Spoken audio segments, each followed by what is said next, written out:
2025년도 이제 불과 한 7분 남았습니다. 이제 2024년은 한 7분 있으면 이제 과거로 돌아갑니다.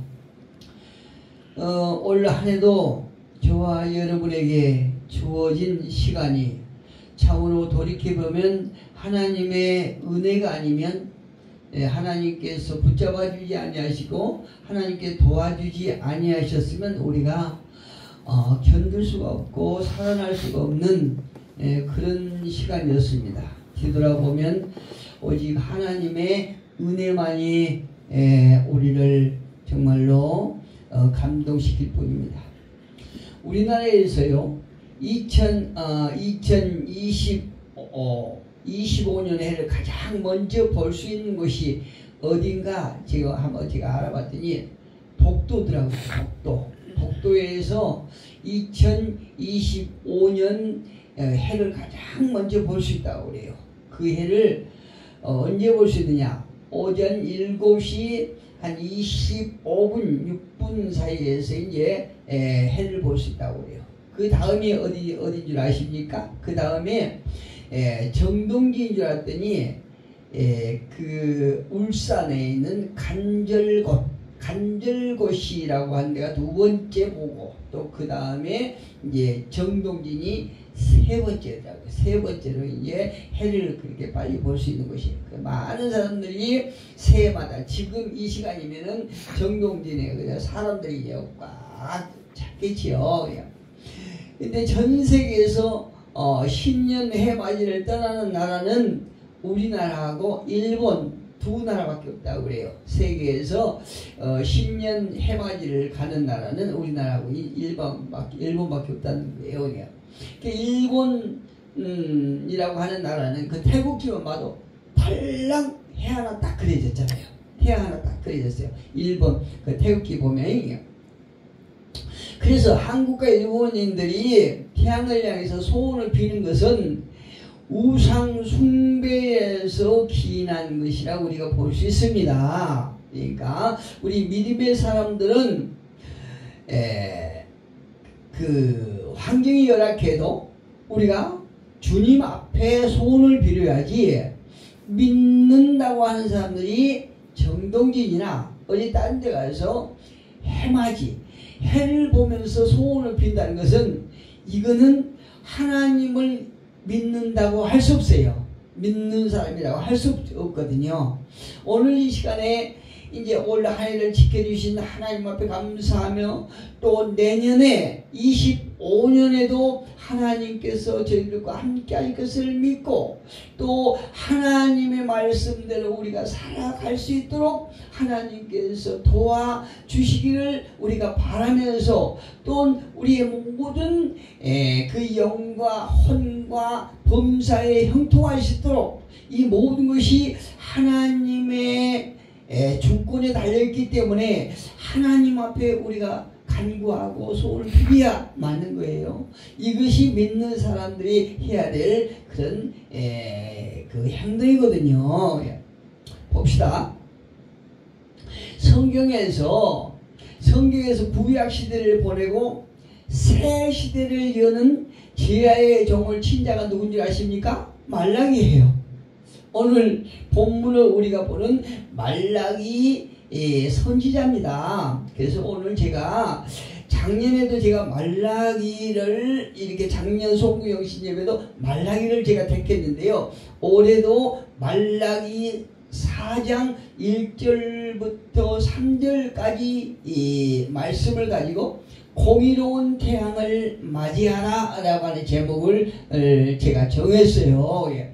많은 사람들이 이제 어떤 정동진이나 또 어떤 간절곶이나 이런 데 가서 이제 태양을 향해서 소원을 비는데, 오늘 제목을 통해서 공의로운 태양을 맞이하라, 우리가 이 제목을 의미하면서 우리가 예수를 믿는 자들이 한 해를 보내면서 어떠한 자세를 가져야 되는가를 우리가 알아보겠습니다.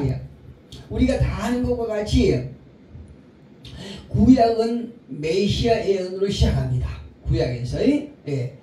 창세기 3장 15절에서 메시아 예언을 시작합니다. 내가 너로 여자와 원수가 되게 하고 네 후손도 여자의 후손과 원수가 되게 하리니 여자의 후손은 내 머리를 상하게 할 것이요 너는 그의 발꿈치를 상하게 할 것이니라. 창세기 3장 15절에서 메시아의 예언이 이렇게 시작되시죠. 여기서 메시아 예언이 시작해서 말라기 오늘 본문 2절에서 메시아 예언이 다 끝나는 거예요. 2절에 보면 이렇게 말씀하게요. 말라기 선지자를 통해서 내 이름을 경외하는 너희에게는 공의로운 해가 떠올라서 이렇게 말하겠어요.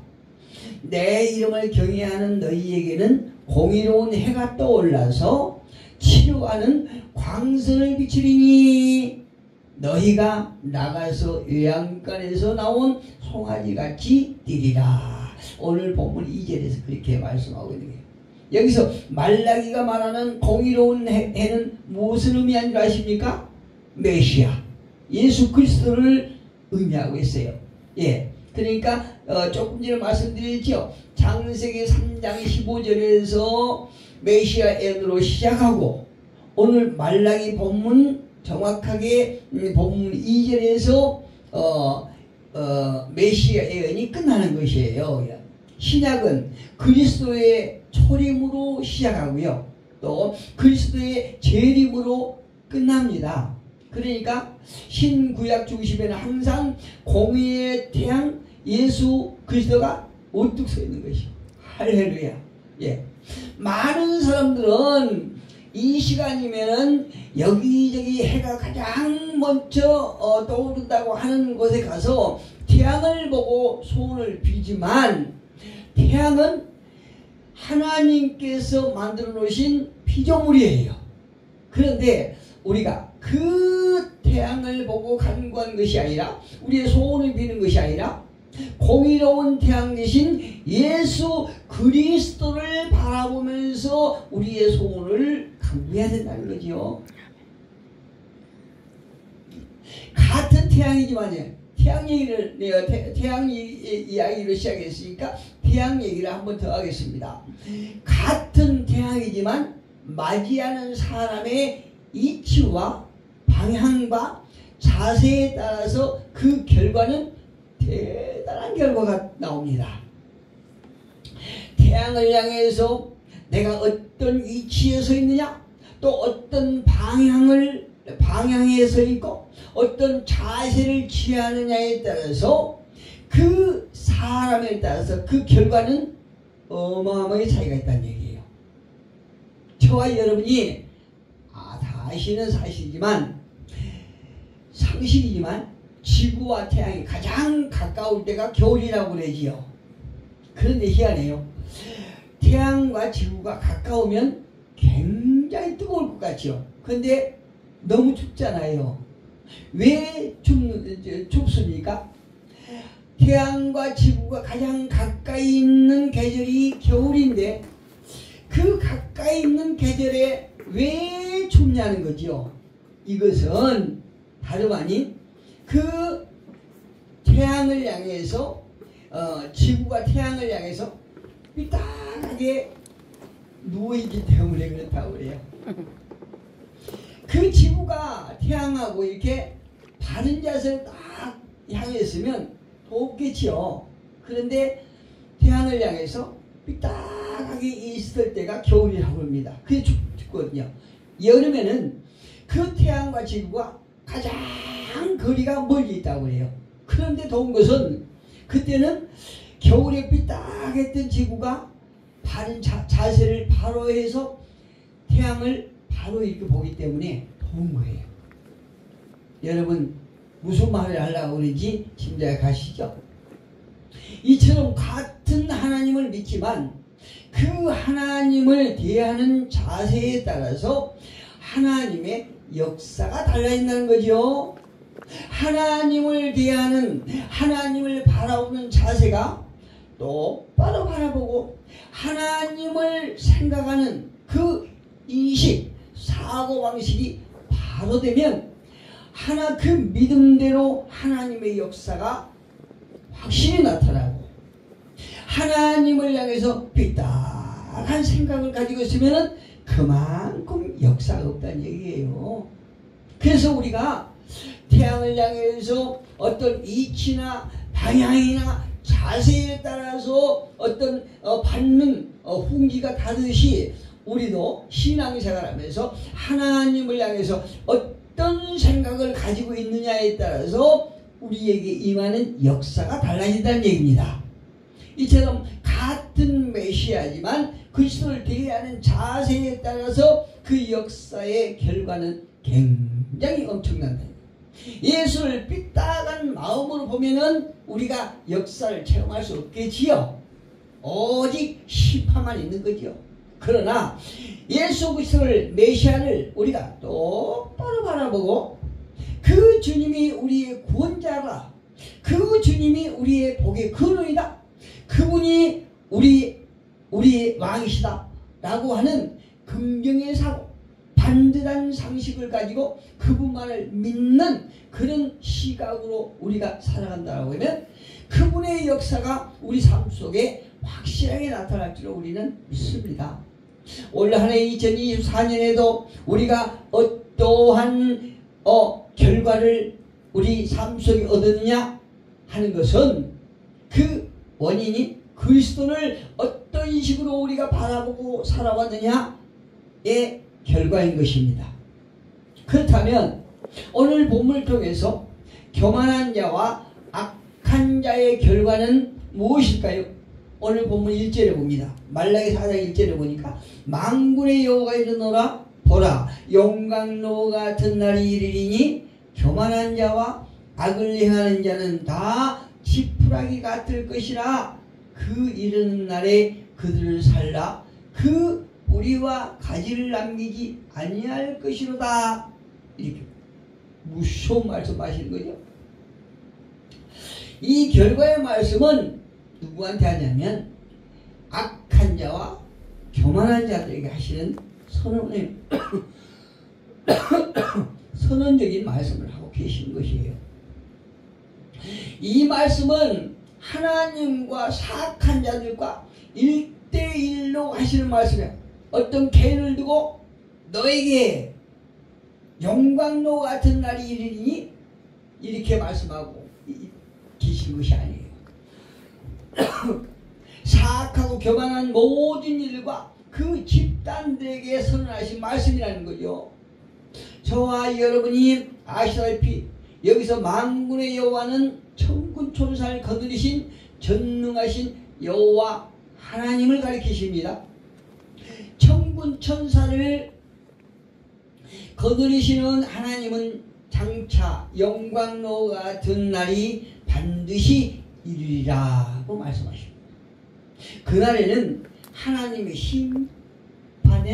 심판의 하나님으로 또 공의로우신 태양 예수 그리스도가 심판의 주님으로 나타나실 것이다. 이렇게 말씀하고 계시는 거죠.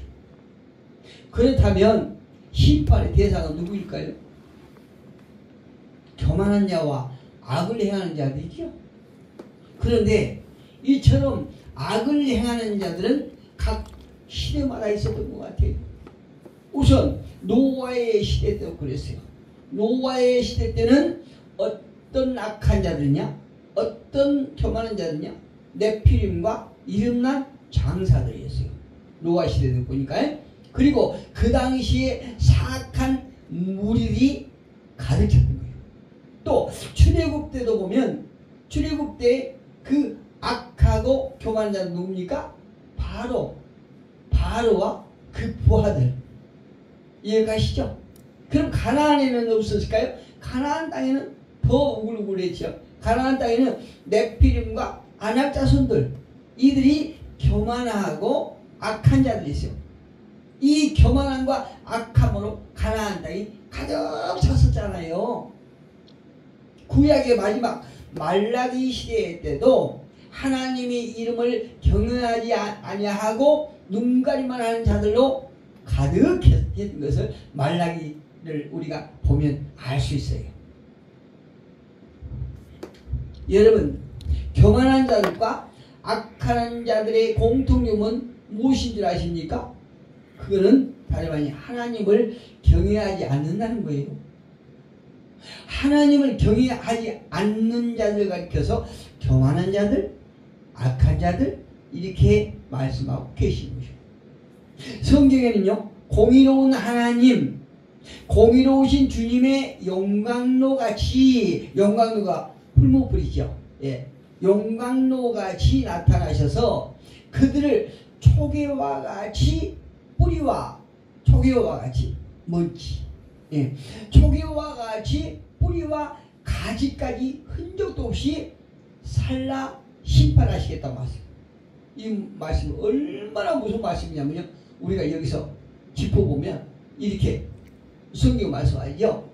그들을 살라 이렇게 말씀하죠. 그들을 살른다는 말씀은 아주 인정사정 없이 보지 않으시고 그냥 그들을 심판하겠다는 거죠. 무서운 말씀을 하고 계십니다. 오늘도 이 지구상에는요, 사악한 나라도 있습니다. 사악한 집단들이 있습니다. 사악한 나라, 북한 같은데, 예, 이 우주상에 북한같이 사악한 나라가 없다고 그러지 않습니까? 그런데 사악한 집단들은 많이 있어요. 여러분, 우리나라에서도 지금 사악한 집단들이 이 나라를 완전히 마비시키고 있습니다. 그러나 여러분, 나라를 위해서 기도하십시오. 이 집단들은 하나님을 경외하지 아니하고 하나님을 무서워하지 아니하고 오직 자기들의 권력만을 가지고 계속 사악한 짓, 교만한 짓을 하고 있습니다. 저는요, 믿습니다. 하나님께서 이 땅의 모든 일들도 섭리하고 계신다고 믿기 때문에 어떤 교만과 사악에 오염된 집단들이라 할지라도 반드시 하나님께서 심판하실 것을 확실히 믿습니다. 문제는 저와 여러분은 그 교만의 암에 걸리지 말아야 돼요. 하나님을 경외하는 마음을 놓지 말아야 된다는 거지요. 사악한 바이러스에 오염되지 말아야 됩니다. 밝아오는 새해에는 오직 하나님의 이름을 경외하고 예수 그리스도의 이름만을 찬양하는 해가 되시기를 예수 그리스도의 이름으로 축복합니다. 두 번째는 하나님의 이름을 경외하는 자들에게는 본문에 어떤 결과가 나옵니까? 본문 2절에 한번 볼까요? 2절 같이 한번 봅니다. 내 이름을 경외하는 너희에게는 공의로운 해가 떠올라서 치료하는 광선을 비추리니 너희가 나가서 외양간에서 나온 송아지같이 뛰리라. 할렐루야. 어마어마한 말씀이죠. 하나님의 이름을 경외하는 이스라엘 집단에게 하시는 말씀이 아니에요. 이것은 하나님의 말씀을 경외하는 이스라엘 집단에게 하는 말도 아니고 히브리인들에게 국한돼서 하는 말씀도 아니에요. 이 말씀은 한 사람 한 사람의 개인에게 약속하신 귀한 말씀이에요. 한 사람을 향해서 하나님께서 한 사람 한 사람은 손을 잡고 그 한 사람 한 사람마다 다정하게 따뜻한 손을 가지고 이렇게 만지면서 하나님께서 약속하시는 것이, 2절의 이 말씀은 어디까지나 한 개인 1대1로 하나님께서 하신 말씀이라는 거죠. 2절을 우리가요 계속 곱씹고 묵상해 보면 이런 말씀이 있죠. 너희에게 라고 하신 말씀이 있어요. 그런데 여기서 너희에게 하러 가서 너희를 강조하시는데요, 하나님과 진정한 관계는 나와 너희들이 아니에요. 나와 너희들이 아니고 나와 너예요. 이해가 가시죠? 나와 너희들이 아니고 나와 너, 즉 하나님과 나와 하나님과의 관계를 말씀하고 계신다는 거죠. 오늘 이들의 말씀은요, 김아무개 너에게 말한다, 박 집사야 너에게 말한다, 이렇게 해석을 해도 무리가 없습니다. 내 이름을 경외하는 너희에게는 공의로운 해가 떠올라서 치료하는 광선을 비추리니 너희가 나가서 예언관에서 나온 송아지같이 뛰리라. 한 개인 1대1로 말씀하고 계신 것이에요. 이처럼 하나님을 알아주고 기억하고 경외하고 두려워하는 너에게는 내가 공의로운 태양이 떠오리라. 할렐루야.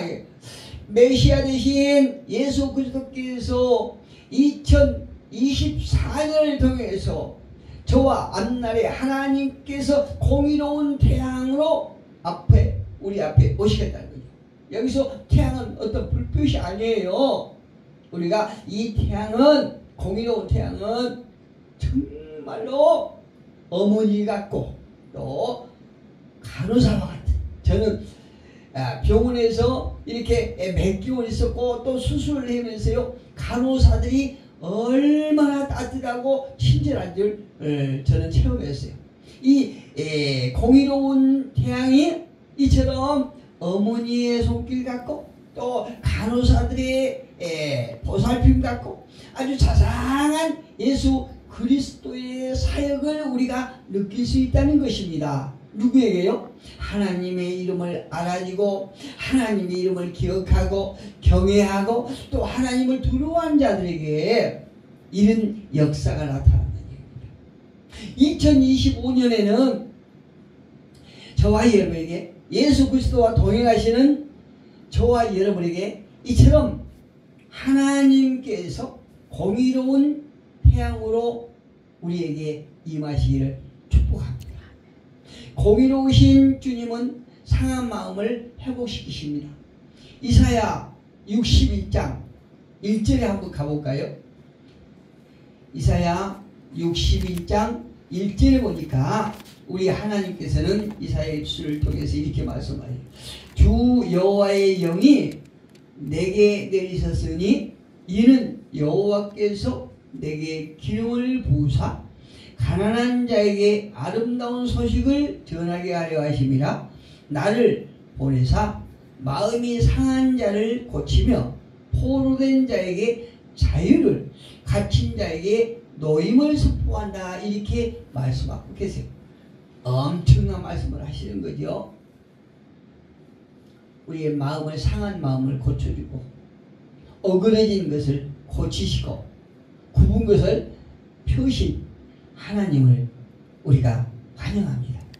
그리고 히브리서 12장 12절 13절에 보니까요, 이렇게 말씀이세요. 그러므로 피곤한 손과 연약한 무릎을 일으켜 세우고 너희 발을 위하여 곧은 길을 만들어 저는 다리로 하여금 어그러지지 않고 고침을 받게 하라. 할렐루야.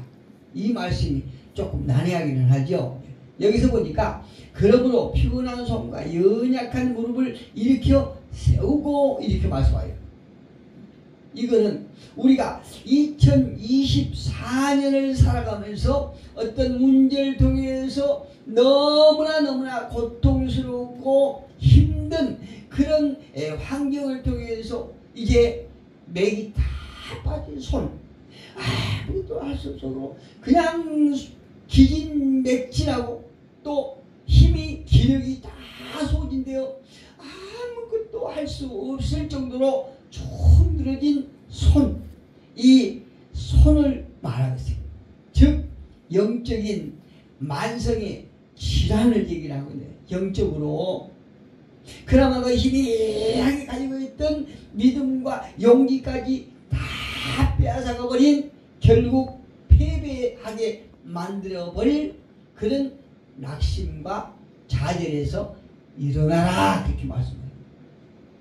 하나님께서 우리에게 힘을 주시고 주님의 손을 잡고 우리가 다시 일어나라, 이렇게 말씀하고 있죠. 2024년도에 우리가 그토록 힘들고 고통스럽고 어려웠던 그 일로 인해서 우리의 모든 힘이 다 소진돼서 일어날 기력이 없을지라도 주님께서 우리의 손을 잡고 일으키실 거니 너희가 일어나라, 이렇게 말씀하고 계시오.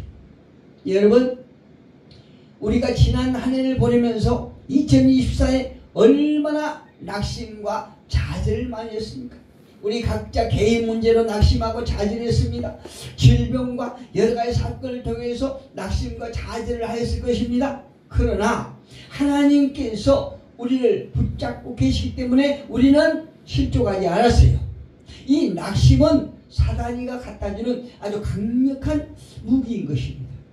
사단이 우리의 삶 속에서 낙심을 주고 좌절하게 하는 것은 사단이 할 수 있는 아주 강력한 무기거든요. 12절 후반에 보니까 히브리서 기자는 말하겠어요. 무릎을 일으켜 세우고 라고 하는 말씀이죠. 이 우리가 무릎을 꿇는다는 것은, 여기서 무릎을 세우라고 말씀하죠. 우리가 무릎을 꿇는다는 것은, 하나님 앞에 무릎을 꿇는다는 것은 겸손을 의미하는 것이에요. 그리고 하나님 믿는 자들과 하나님과의 어떤 반드시 그 필요한 관계를 말하고 있어요. 그런데 여기서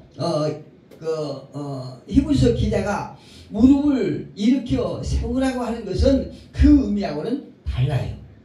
우리가 이 무릎을 세우지 못한 것은 중풍병이 걸려서 주저앉아있는 의미를 하고 있어요. 마비되어서 걷지도 못하고 일어서지도 못하는 이렇게 힘든 상태를 얘기하고 있다는 거죠. 네. 여러분, 우리가 영적인 힘을 소유하기 위해서는 기도해야 되잖아요. 그런데 기도하지 못하고 있는 것이에요. 이 영적 어떤 중풍병이 걸렸기 때문에 기도를 하지 못하고 있는 것이에요. 여기서. 그러니까 영적으로도 완전히 그냥 바닥에 있지 않습니까? 무기력하고 일어서지 못하고 있는 것이에요. 걷지도 못한 장애인에게 걷지도 못한 그런 영적 장애 있는 사람이 어떻게 사단과 싸워서 이길 수 있겠어요? 이길 수 없지요. 그러니까 히브리서 기자는 무릎을 세우고 일어나라고 말씀하고 사단과 힘차게 싸우라는 것이요. 어떻게? 예수 이름으로 싸우라는 거예요. 기자는요, 저와 여러분에게 죄와 싸우다가 만시창이가 된 그리스도인들에게 명령하고 있는 것이에요. 일어서라! 이렇게 말씀. 일어서라! 담대하게 일어서라고 말씀하고 있는 것이에요. 12절 13절에 히브리서 12절 13절에 그 말씀이에요. 그러므로 피곤한 손과 우리가 낙심하면서 좌절함으로 막 이렇게 악한 사람과 싸울 때 피곤한 연약한 무릎을 일으켜 세우고 너희 발을 위하여 곧은 길을 만들어 저는 다리로 하여금 어그러지지 않고 고침을 받게 하라. 누구를 통해서? 예수 그리스도를 통해서 고침을 받게 하라. 그리고 일어서라. 이렇게 말씀하고 있는 것이에요. 우리가 환난을 당할 때 낙심하는 것은요, 하나님과 관계 문제가 있어요. 우리가 하나님과의 관계가 제대로 있다라고 하면 낙심하지 않습니다. 어떤 상황이라도 낙심하지 않고 좌절하지 않는 거거든요. 근데 우리가 낙심하는 것은 하나님의 거리보다는 악한 사단의 거리와의 우리가 더 가깝다는 증거예요. 그게. 그래서 그때는 우리가 낙심의 마음을 갈 때는 반드시 하나님 앞에 나아가서 무릎 꿇고 하나님의 도우심을 받아야 됩니다. 그러면 우리가 일어설 수 있는 거예요. 감사하게도 우리가 환난이나 고난 가운데서도 걸음걸이가 비틀거리지 않고 똑바로 걸을 수만 있다라고 그러면 내 자신에게도 아주 회복이 되고 유익하지만 더 다른 사람에게도 그 영향이 많이 옮겨갑니다. 그래서 본이 된다는 얘기죠. 이미 싸움을 이겨놓은 주를 바라보면서 영적으로나 도덕적으로나 똑바른 길을 걸으면서 인내하라 이렇게 말씀하고 있는 것입니다. 그리고 너희가 외양간에서 나온 송아지같이 뛸 것이며 또 우리의 온수를 우리의 발로 질끈질끈 밟을 것이다 이렇게 약속하고 계시는 것입니다. 오늘 본문 2절 3절로 돌아가 봅니다. 2절 3절을 보니까 내 이름을 경외하는 너희에게는 공의로운 해가 떠올라서 치료하는 광설 비추리니 너희가 나가서 외양간에서 나온 송아지같이 뛰리라. 또 너희가 악인을 밟을 것이니 그들이 내가 정한 날에 너희 발바닥 밑에 재화가 되리라. 만군의 여호와의 말이니라. 하나님께서 말씀하고 계시는 것이에요. 올해 이제 2025년에는 축복의 해가 되시기를 축원합니다. 또 공의로운 태양 그리스도의 이름으로 영원히 잘되고 범사의 형통함이 저와 여러분 삶 속에 있으시기를 예수 그리스도 이름으로 축복합니다. 기도하겠습니다.